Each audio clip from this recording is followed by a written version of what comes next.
I read something today. Nayo sa ka piniriso and he was given an option kung unsa iyang pilion. Gusto ba siya og bread or gusto ba siya og susi para makagawas na siya sa prisuhan. And the prisoner answered or iyang gipili is ang bread. And daghan kaayo mga tao nagwonder nganong bread man yang gipili, di ba? Nga naamon tay susi makagawas naman siya sa prisuhan.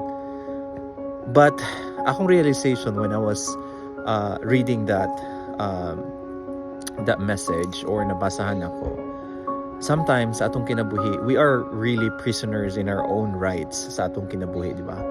And everyday natay mga choices kung gusto mo ta mo pili og bread or gusto mo ta mo pili og susi para makagawas ta sa prison, which is sometimes life.